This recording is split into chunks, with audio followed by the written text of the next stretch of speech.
and get us started here. So reminder that closed captioning is available through Zoom if you turn on the transcript feature on your device.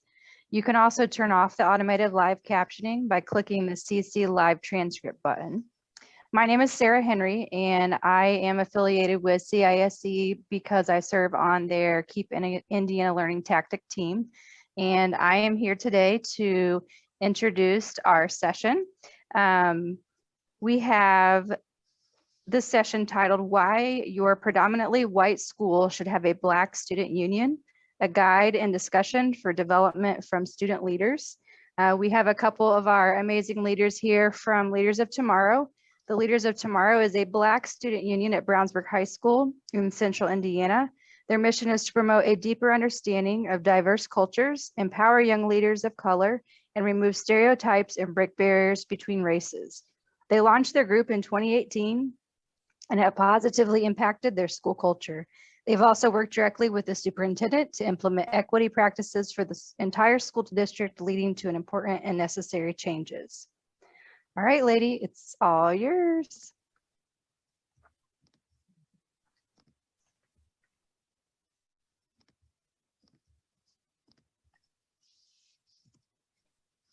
All right. Good afternoon, everyone. First off, my name is Adeshege Lofinti. I'm a senior at Brownsburg High School. I am the president of Leaders of Tomorrow and the former vice president of Leaders of Tomorrow. I'm also the president of Indiana State DECA, and I am a founding member of LOT. Hello, my name is Friendory Walker. I'm also a senior at Brownsburg High School. I'm the vice president of Leaders of Tomorrow. I am a senior senator for Chainlink, and I am an NHS or National Honor Society member. If at any time you have a question during any one of these slides, please do not feel afraid to ask. You can always put your answers in the chat or questions in the chat, and we'll always have a designated discussion time.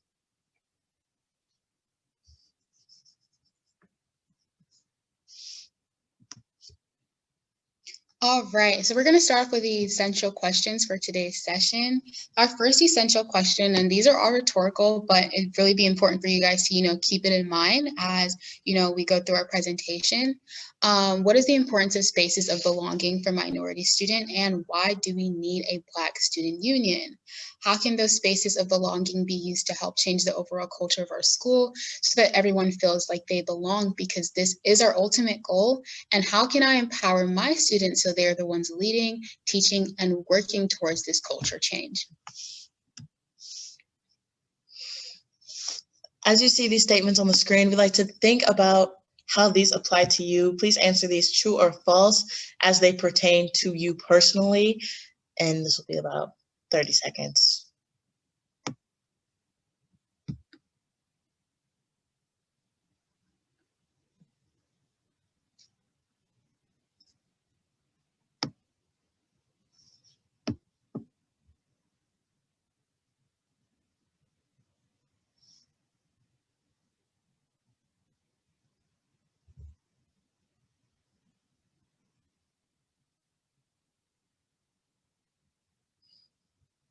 We'd like you to keep these answers in mind as we move on to the next slide.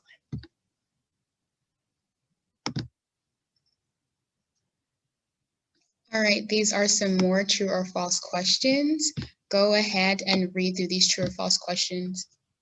Do you want? I am usually one of the only Black students in my class. I am used to being the minority. My life experiences sometimes become debatable topics.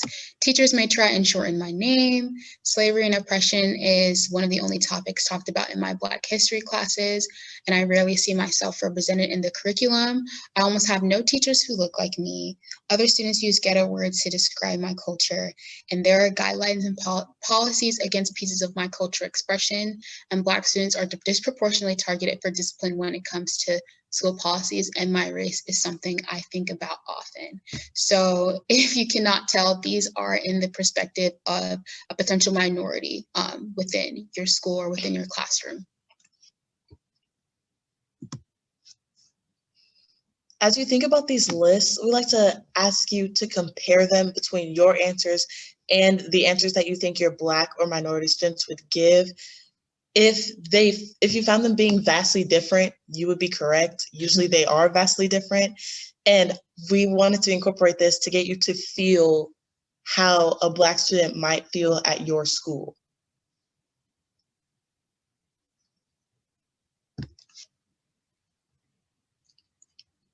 So these lists kind of help us understand the need of belonging within predominantly white spaces. And a lot like our BSU, that's kind of what your BSUs might start off with, or might start off like. You know, students will come and talk about their experiences to a teacher that they can confide in, or just come to find a community that can empathize with them and the situations that they might be going through.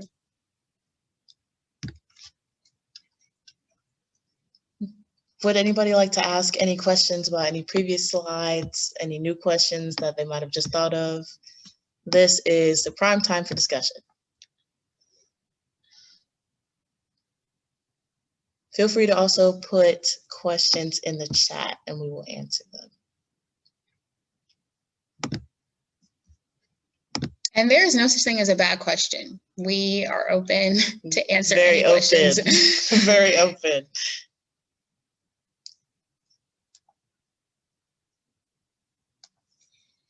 Any in the chat?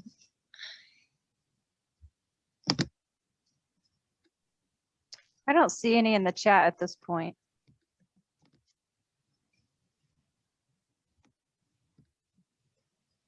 All right. Why we wanted a BSU. Like I stated earlier, we really need an organized platform to kind of express our grievances. You know, I have a sister who is obviously Black. I have friends who are Black, but it really helps to, you know, have a real and, you know, true community. We really wanted to be heard. You know, for so long within my school system, I felt like my voice was silenced or that nobody was willing to listen to me. So, you know, the creation of a BSU really fit that need.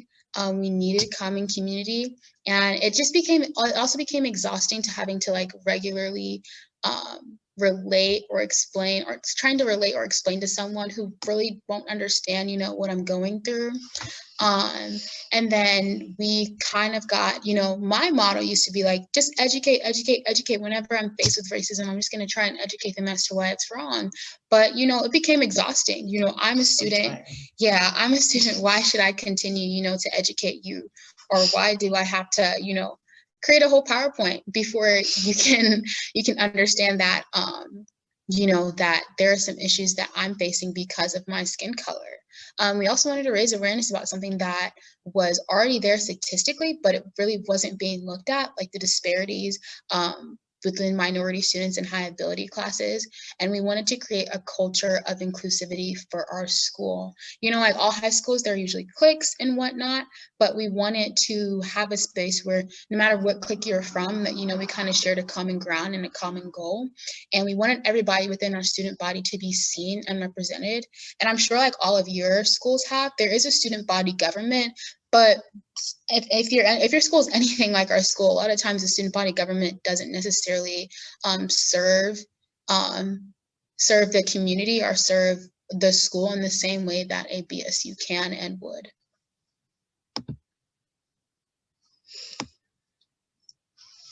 At this time, just think about your school personally. How would you describe your school's culture? When you walk, or when you imagine yourself walking around your school, how do you see the students interacting with each other? How do you see them interacting or feeling when they're just by themselves? Think about the various groups or minority students represented, and how do you think they belong? How do you think they truly feel in the classrooms where they're by themselves, or in the hallway when they're by themselves? And if you don't feel like they belong, why do you think they don't belong? Does your school already have a BSU or a multicultural student association? And if they do, how strong is that BSU's influence among not only the school, but among who it's supposed to be for, the Black students itself? Because if you have a BSU and it's not bringing in Black students as it should, it's not putting us together to work for a common cause, then how strong really is your BSU? And also I would have you take some time to look personally at yourself. If you are a teacher at one of these schools and you are thinking to yourself, wow, my students culture, it really is kind of, students seem lost. It's kind of like sporadic interactions. It's not actual relationships being formed. How do you make students feel safe, you personally as a teacher? Because that is very important to make yourself seem like you are a safe place for especially minority students to come to. I'd also like to add that, as teachers or people, if you're a person and you're not a person of color, it can easily become performative. So it's just like, we're not only asking you to, if they're selling t-shirts, right, or if they're having an event, to support us, financially, or buy our t-shirts and wear it and whatnot, so that, oh, we know you're for the cause and whatnot. We're asking you to implement, things within, implement things, wherever you can, within the curriculum, to try and bring awareness to certain things that students may not be talking about, and to also make sure that and ensure that, minorities can come to you as a safe person. Sometimes administration can be difficult with that because they get caught up in so many things. But teachers are usually, there in the classroom, with the day-to-day. So it's really important that you can be that person for those students. Jasmine put in the chat that she is currently the only Mexican-American teacher in her middle school. I don't know, Jasmine, if you want to elaborate on that, or if any of the other participants wants to chime in to one of the discussion questions on the slide. If you do, just unmute yourself. Hi, I'm Jasmine. Hi, Jasmine. Hello. So, yeah, I can, during those discussion questions, as an adult, I could definitely understand the feelings that my students who are minorities can feel like in a predominantly white school. And I have made it a focus that during Hispanic Heritage Month, look at important, influential people, and then also Black History Month. There is sometimes I feel a misconception in how some students think of how slaves are treated back in the day, and I always do my best to correct that misconception. And I find it difficult sometimes I feel like the staff doesn't have my back. Not the staff, but it makes them feel uncomfortable. They can feel a little bit uncomfortable. And I always just retort back that, okay, if it's making you feel uncomfortable, now just imagine how our students may feel, or how I feel in the building. So that's just my point, my view. Absolutely. Thank you for your input. That was so exciting. Would anybody else like to add anything? Maybe anybody who is on the other side of being in a predominantly white area? And I know we are also talking, I know we are like, our main focus for today is, Black student unions, but depending on like the demographic, it's like, where you're teaching, maybe an MSA, so a multicultural student association would be more fitting. Over the years, like LOT has, somewhat, developed, into that. It's not only African Americans, it's not only first generation, Africans, or just first generation Black people. We have people like all over the diaspora, all over the world, who are part of LOT.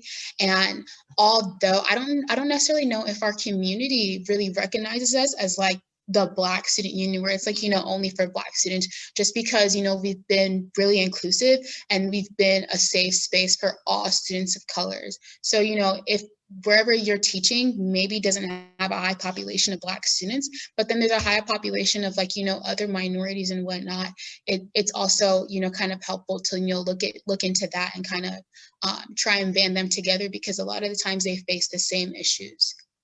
Also, if you do start a BSU at your school, or if you find something like a multicultural association, don't be afraid to go to some other race group and try to get them to advocate for something for themselves, because I know you don't want to share when it comes to your culture and how you feel.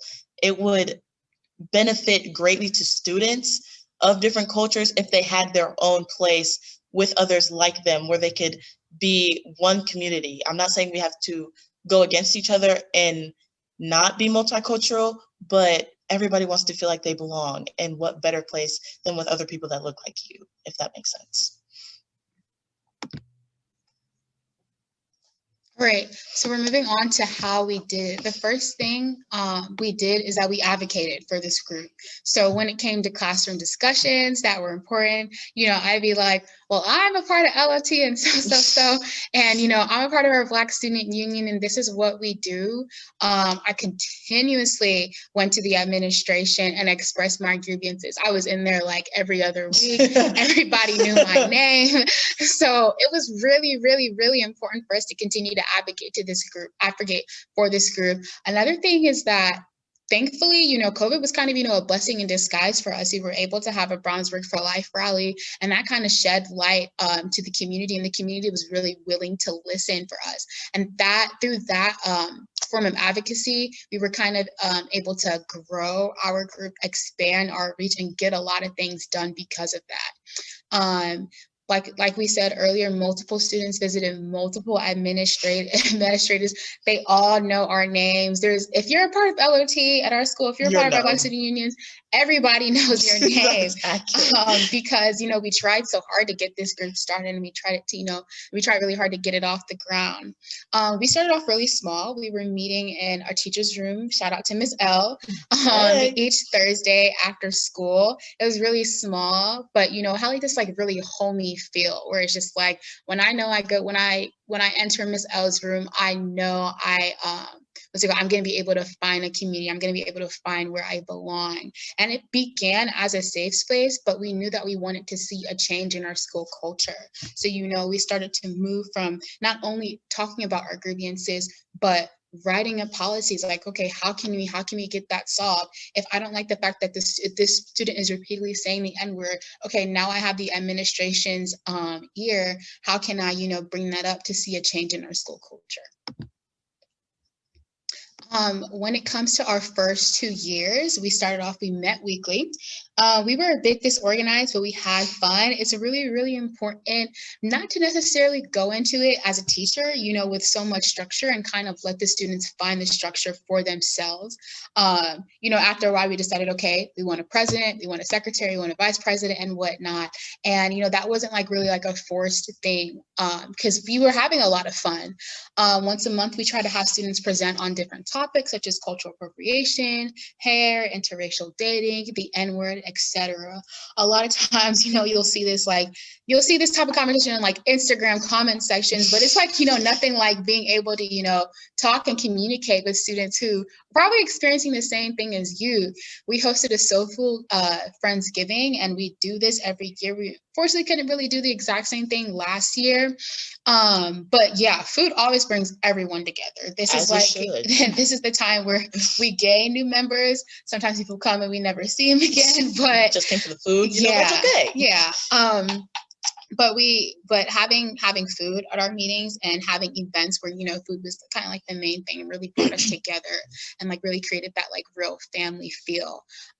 We presented a Black History Month and hosted a Black History Month Spirit Week. A lot of your schools may not even acknowledge Black History Month at all. So this is very, very important to, get started as soon as possible, to plan it early, because, if you want to do it in your theater, you want to do it in your cafeteria, a lot of times things like that are booked.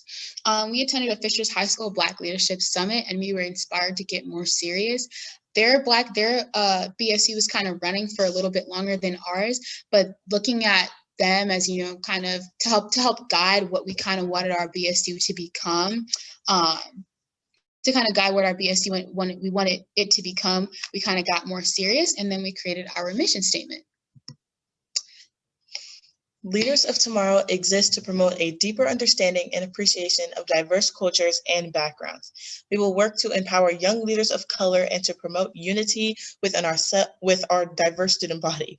We exist to engage with many facets of our school to educate and promote awareness and appreciation of students' unique identities, and to remove stereotypes and break barriers between races. I'd also like to add on to this mission statement. As you can see, the word student is used very often, and I do believe that one reason our BSU is so powerful among our school now is the fact that it is student-led. It's not just administration going against administration, but it's actual students who know the problems themselves, who are in the classrooms, in the school themselves, that are going to the administration with an administration backing. It's not just administration versus administration. I think it is very important that it is student-led. All right, going into the discussion, is your school actively working to develop a greater appreciation for diverse cultures? If so, how? Is your school empowering students of colors?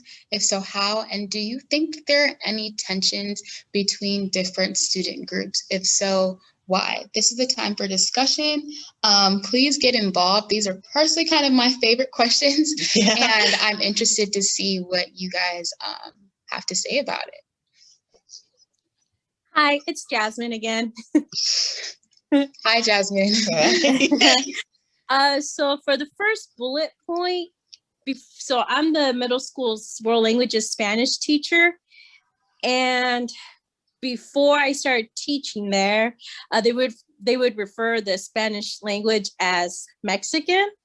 So that was like my first year. I was like, okay, that is my goal from here on out. It would never be referred as Mexican, because I wanted to demonstrate and show my students that there are over 20 countries that speak Spanish, and that Mexico is a country that happens to speak Spanish.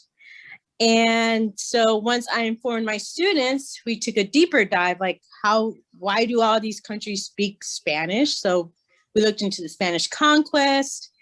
And then since my school, we don't have a lot of students of color, but I do notice that I do mentor a lot of students of color. I have a few students who are now sophomores and freshmen that do come and talk to me when they feel they're having a problem with a teacher or admin. And if they feel like their voices aren't being heard, or something, they feel like I understand them and I can hear them. And I think the most tension that exists is it's more particular with the whole Black Lives Matters during this last summer. And for my students, again, coming from a small town, predominantly white, the whole phrase of all lives matter. And so I took the time to let's dive deep before we get any opinion, before you hear on the TV, before you hear from your parents. Let's really look what's going on. And during Black History Month this year, we looked into how it was the young people who pushed their parents to get the right to vote. And it doesn't just stop with the Civil Rights Act. You have to continue to pay attention with our voting rights. And I found it difficult for myself, because I felt like I was the only one bringing like a scope for that, for voting rights and for people of color. And so sometimes I felt that it was difficult, because there are students, there are people in the community who have very different opinions and beliefs. All right, thank you so much, Jasmine. That was really powerful. Is there anyone else who would like to add to the discussion?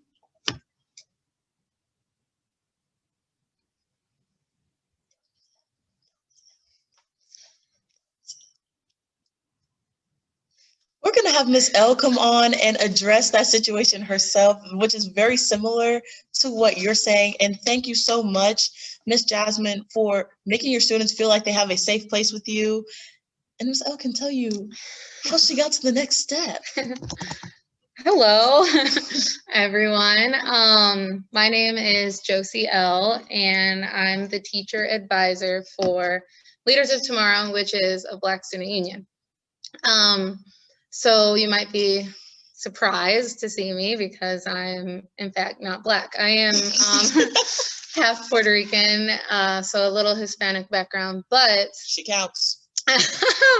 But I got involved because at the time, Jasmine, much like you, there was only we go to a very large school, and there was only one Black teacher at the time, and she was already involved in things. And so it shouldn't also be a burden. Okay, there's the one Black person and they have to, you know, lead the charge on this. So this was something near to my heart already, something I was passionate about. My husband's Black. And so they, some of the kids came to me, and then some administrators came to me about kind of being the teacher advisor for this group.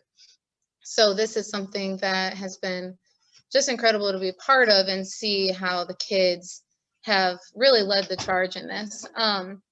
And at the time, this was I started working at Brownsburg 5 years ago. And at the time, Jasmine, it was very similar. It was the first election back in 2016. And it was just very, very tense between the students. And our school is, I believe our high school is 13% African American, which is really like indicative of, you know, the American population. So there was a lot of tensions. And so LOT needed to start as that safe space, but it obviously needed to move into really helping our school culture just become more inclusive and like, first of all, empowering our students and simultaneously working toward this appreciation of each other and understanding, and not just all lives matter versus Black lives matter. And this just very, I'm in my corner, you're in your corner, and we'll be friends, but we're not going to move at all to try and understand each other. So that was a huge thing 5 years ago when I got here. And I can stand here today and say that our kids, and they're going to talk about some of the things they've done to achieve this mission, and they're on mission. I can stand here today and say that LOT has truly led to a culture shift that was very needed, and it still is working toward that. So we're going to tell you, or Brandori is going to tell you about some of those things that we did to really have that happen for our high school. And so I'm just so grateful that I've gotten to be here and be a part of it and see these kids do these wonderful things. So thank you, Brandori. You're welcome, sometimes people just need a little nudge. Okay, so the third year spoke during the Brownsburg for Black Lives rally and gained incredible community support. I cannot stress how important it is to not just stay inside your little school bubble. Even though Adesheke did mention how at first LOT started as a small community in Miss L's room, it needed to grow. It is necessary. Change is necessary in life. You need to go out to the community and express how you're truly feeling and get the community in with you. You don't want to fight with the community. We met with our superintendent who joined our mission and attended our meetings, and we launched an awareness campaign called We Are the Change. Also going on with the third year, we grew. We moved into a larger meeting space to host courageous conversations and awareness lessons during our regular Thursday meetings with more of the student body. With a bigger room, more people are just compelled to join in. Also, if you have the right people in your BSU, people like me, Adesheke, her sister was part of LOT, they're graduating, all of the seniors that are part of LOT, we made it feel like a community. We made it feel like you come in here and you instantly belong. There's no bias judged upon you when you first come in here. That is so important for people to want to come and join. We met with our principal bi-monthly during lunch. We collaborated with other student groups, Student Council, DECA, Athletic Ambassadors, Equality Alliance. We had to come together with other student groups, because just because you want to build a BSU within your school doesn't mean that it's going to just be you and 5 other students. You need to reach out to all of the school in all different corners and spaces and find different ways to get your idea out there. And we also hosted multiple guest speakers. We presented professional development during a faculty meeting on achieving equity in our school. This is the part where the administration backing is very important, because while student-led administration is great, students can't do everything. We do need administrators behind us in our corner to come to other administrators in a way that we will never be able to do. We hosted a roundtable discussion with our athletic ambassadors on achieving equity in our sports programs. The athletic ambassadors at Brownsburg are all students, and so it was very much a student-to-student ratio. which was fantastic. And it was great for student-led discussions. And that's all I can say about that. It was a really good discussion. All right, so for our third year, we hosted another Black History Month, which was Dunbar Cafe. I'm sure Farron Dory touched upon that earlier. That was kind of like, my idea, my baby, I believe like my sophomore year. And we were able to host our second Black History Month Spirit Week. Our third year, we also hosted our very first ever cultural fair it was the idea of one of our alumni now, CG Kedeku, and the students from like all our clubs and like all different backgrounds were able to kind of, come together and collaborate with us and kind of celebrate their cultures and, bring awareness to things, not even really awareness, but just shed light on things that students are really unfamiliar with and that, they don't get to learn in their history or their English class. It was really fun. After listening and working with us, our superintendent implemented equity initiatives across the district, and our school board approved our first coordinator of equity and diversity. This is a very, very big step for us because when we had these topics and these issues, we didn't really know who to point to, really didn't know who to go to. So our superintendent was a really, really big help with that. We had incredible growth this year, but with growth, we also faced some backlash. Some community members politicized our club and accused us of indoctrination. Now, if you're starting a PSU in a predominantly white neighborhood, please expect this to come and do not shy away from it. There'd be some nights where I was reading the comments on Facebook and I go to Miss O and I'll be like, guess what I saw on Facebook, and whatnot. But at the end of the day, everything worked out in our favor because our message was sound, clear, and consistent. And our student body within our organization represented us very, very well. However, our student body started to take us more seriously, and we were no longer getting called like the Black People Club. People started to call us Leaders of Tomorrow, and people started to recognize that anyone can join from any background. So how we're changing in our culture, once students feel that they belong, they can be empowered to help lead to a greater cultural change. I cannot stress student-led organizations enough. Not only will you be helping your students advance in life and just know how to do that, but you are also advancing for your community. We use creativity, cultural celebration, and expression to engage our school community. We're teaching our school community how to appreciate diversity and different cultures. We show them how to celebrate, appreciate, but not appropriate. This last year, there's been a lot of discussion on appropriation, whether it's, I'm not even going to touch on all the topics, but you should, there's a lot that comes with appropriation, but there is a way to appreciate a culture without unknowingly copying and pasting it onto yourself. We've been empowered by our administration, and we have that power behind us. Moving on to our next discussion, how does your culture need to change? Maybe, I think one thing about our culture in Brownsburg High School is that we're really inclusive and open to the LGBTQ plus community, but then some more conservative neighborhoods may not be. So that wasn't really something that, we were kind of facing, all together with, that different group. But our culture needed to change in terms of like racism and in terms of microaggression.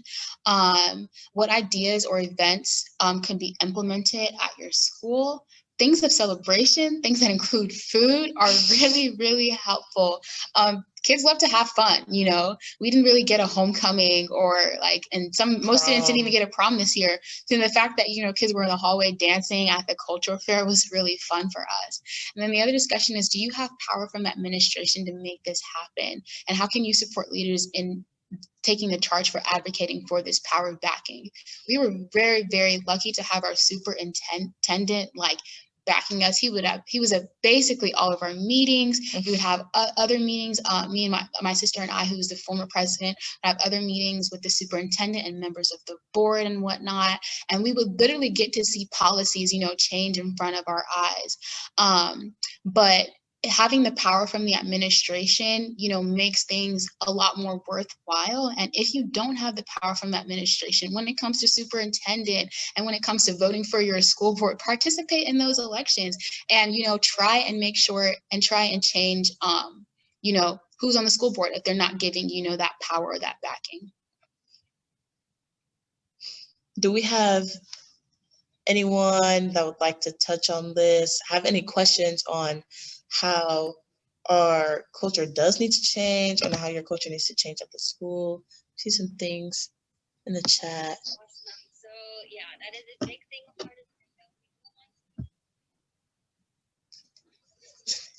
Yeah, thank you, Jasmine. We love you, Jasmine. I would like to touch on bullet point number 2. What ideas or events could be or need to be implemented at your school? So last year, even given with COVID, after we looked into and explored the history of the Spanish conquest into the Americas, and that's how the Spanish language became so widespread. My students did a PBL where we made like an ofrenda, which is like an offering table of like people that have passed away. Mhm. And so I had 2 sections of honors level Spanish classes, and they actually built a display, one upstairs and one downstairs at our middle school. And they provided 10 facts of what does the butterfly mean, these colors, the sugar skull, the bread, and also clarified any misconception that Day of the Dead is considered like a Mexican Halloween when it's a totally different holiday that's followed by All Saints Day.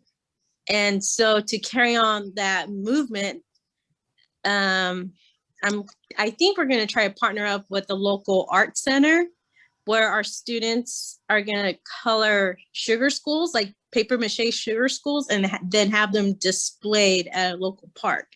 And again, provide facts of the importance of Day of the Dead. What does it mean? And, misconceptions about Day of the Dead, and what does it really mean for the Hispanic or culture that observe this holiday for them. And to bullet point number 3, do you have power from admin to make this happen? So far, I have not got any pushback from my admin. They've always seemed to be like, do it, go for it. The worst thing that can happen is someone from like superintendent say no, just keep doing it. And so far, I feel I do have a lot of support in that. There is one thing that we've been trying, and when I say we, like a certain grade level team, we've been trying to start thinking about students from the LGBTQIA community, because we're noticing that students from that community are minority students, and they're the ones that are feeling displaced and not having their pronouns and their names recognized and acknowledged. And being in a middle school grade level, the admin feels that maybe it's just not the right time to create a club to support them, because I cannot put words in my admin's mouth. But again, it's a very small community. They do have a high school club for that, but to make it like a middle school club, I don't know how that can happen. And half night at school, yeah. But I mean, we're seeing it a lot more now. They're becoming our minority students in our building. And I just want to create like a safe area or be a point of contact for them if they need help. Well, I don't think you have to necessarily call it the LGBTQIA community. You could call it, what do we call it at our school? We call it Alliance. Equality Alliance Club. It just makes it sound more of you come and support LGBTQIA plus rather than you are part of that community. So you could try renaming it and also see if there are any other admin that are willing to back you on that. And going back to what you said about the ofrenda that your kids made, if I were you, I would reach out to any art clubs or art classes that are in your school that can become, or that can help with that, because that would help you spiderweb into different parts of your school to actively make your space bigger when it comes to learning about Mexican American culture or Spanish culture as a whole. And another thing about that, we have partnered with the Equality Alliance at our school, and a couple of things this year. I believe one of their advisors came and listened on one of our meetings, and also spoke at one of our meetings, because I believe he's like an economics or government teacher. A lot of times people make it seem as if, well, if you're a part of this community, you need to pick what's more important to you and focus on that. But then intersectionality exists. And, I'm a woman and I'm a Black woman, but then we have, I believe, a women's right club.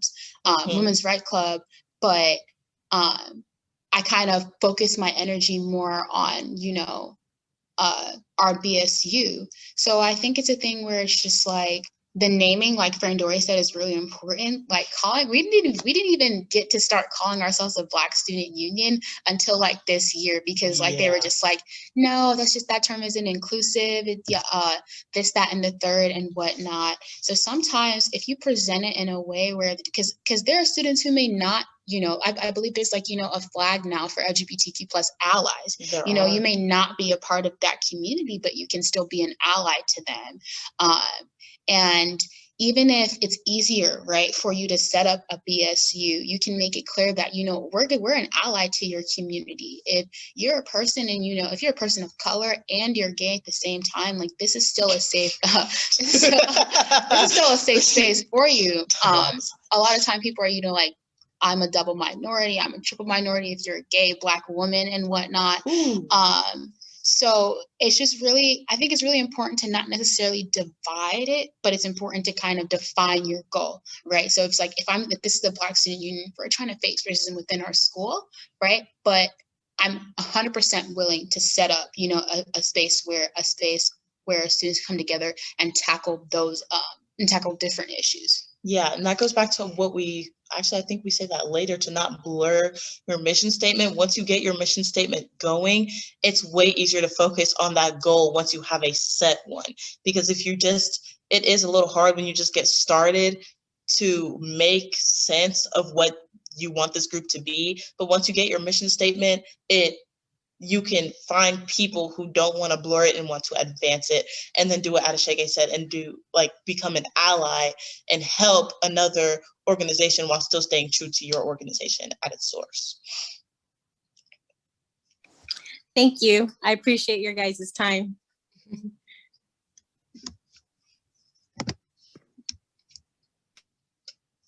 All right, how are we empowered? So the leadership board consists of students with very specific roles. I think the only unspecific roles are, vice president and president, which, we are, but we do a lot of behind the scenes stuff and we're kind of collaborating with everyone else. But it's really important to specify roles because, as students, we have lives outside of, clubs and of school and of clubs. So just making sure that the roles are really specific helps with organization, helps things get done.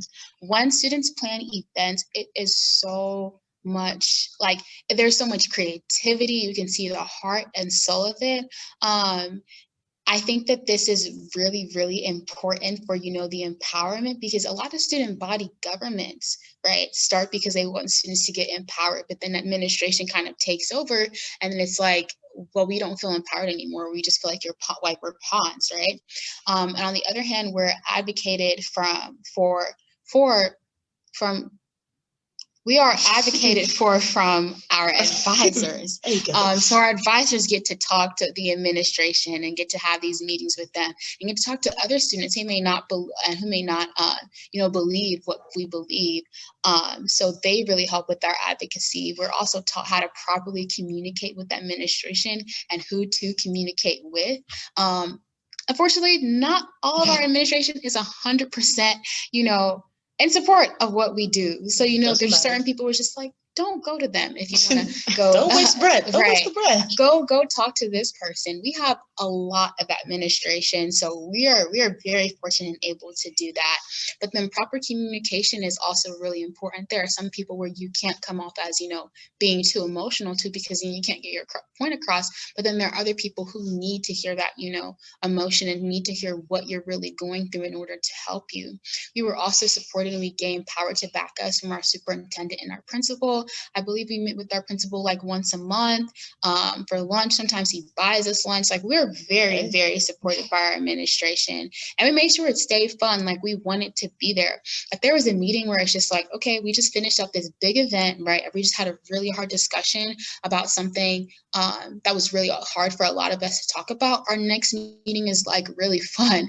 You don't want to just like, we understand, we face a lot of like really tough and terrible things, but nobody wants to like come every week and, mope and really be sad. So we made sure that we were having a lot of fun while we were there. And the student-led structure made it feel like, oh, I'm just hanging out with my friends, right? Yeah, and we're getting stuff done. Exactly. Exactly. Some tips for some tips for success. I don't know how many times we said this in this last 45 minutes. Student-led and student ownership. I believe that it would also make your administration more compelled to help you if they see the students with that drive instead of the administration with that drive. Student leaders need the skills, not just the passion. So that's where the administration backing comes in to help us gain those skills, put a couple tools in our toolbox to go talk to that administration. Advisors who care deeply, it only takes one to spread it to the next. We had Miss L. I can already tell that whatever middle school Miss Jasmine goes to, they have her. So you just have to branch out from that. Regular and consistent meetings. When it was a small meeting, it started out on Thursday in Miss L's room. Now it's in the computer lab on Thursdays. It's always been that consistent. Community support. It's very important for you to go out into the community so they can see that passion and they can see that drive and they can understand why you are doing what you are doing, so they don't see it as a waste of effort. And then when you go out to that community, they can sponsor and fundraise you, because honestly, the world is expensive and you need money, and that's just the truth. Become a part of school culture or the student body to buy in. This also goes with the student-led part. Administration can't always be in the classrooms with the students that need to be there.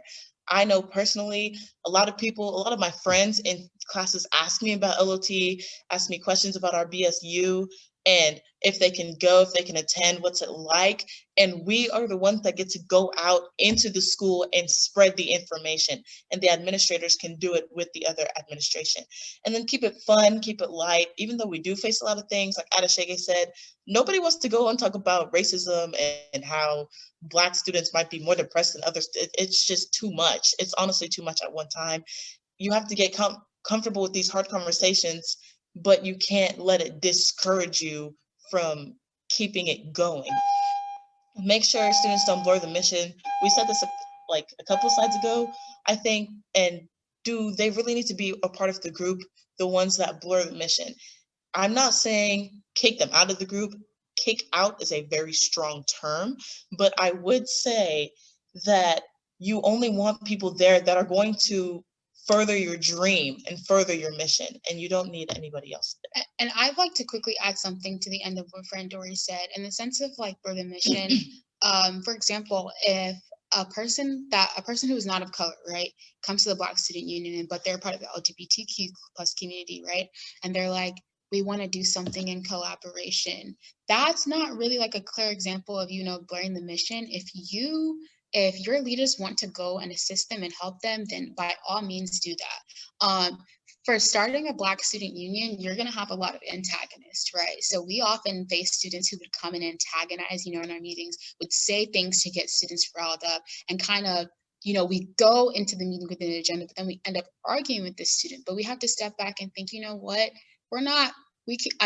Because of the type of club we are, we couldn't say that you just can't come and we're gonna like, this person is like, lock him out the room expelled. Or whatnot. But what we did is we stopped feeding the fire. We stopped giving him energy. We stopped giving up. Not him. Not a program. We stopped giving that person energy. We stopped paying attention to them. I sometimes if he wanted to, after he realized that I no longer gave him energy, he would start to engage with other students, and I would intervene and be like, you know what, I'm this is other not the students. time to have this discussion, with these students. And in that space, because the thing about it is, like, if you have a lot of antagonists coming, you are letting people infiltrate the safe space. People would come, people would leave crying and frustrated, and that was not the point of our goal. That was not, our mission. Part of our mission is, to be a safe space. So in the sense of, blurring the mission, it's not necessarily taking on or tackling another battle, aside from racism, but more of just not giving too much energy to things that won't produce good fruit. Also, going off of the antagonizing thing, the saying haters are going to hate is so true in this scenario. If you're getting bigger, as more change comes, there are going to be people that don't necessarily want that change. There are going to be people that are going to stand in your way, but that can go to show how much you are actually changing the community that might be for the better. So don't let it discourage you. This is our final thoughts slide. What ideas do you have? What resources or tips do you have that are working for your school? How can a BSU be successful and effective in creating a greater sense of belonging for students in the overall school culture? Which students can you support and empower to become these at your school? So you have to pick the right ones now to be leaders. We can't all be leaders, which is very sad, but that's just how it is. How can your district do better overall, as in become a more inclusive, diverse community? And by diverse, I don't mean physically diverse, because we are talking about in a predominantly white area. Diverse in ideas, diverse in clubs, diverse in culture. What questions do you still have? And I'd like to add, if you're an educator and you do not teach in a predominantly white area, sometimes you may still need a Black student union, because a lot of the times education is, majority of your educators are not going to be people of color. So sometimes a lot of the microaggressions that I faced weren't even from students. Sometimes they were from educators. So, having that Black student union being like, let's put in some policies to, make sure that these educators are not, infringing on my education.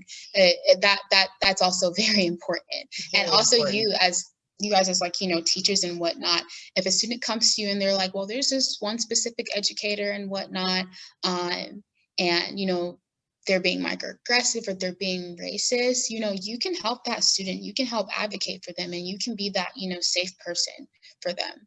Are there any questions that you still have?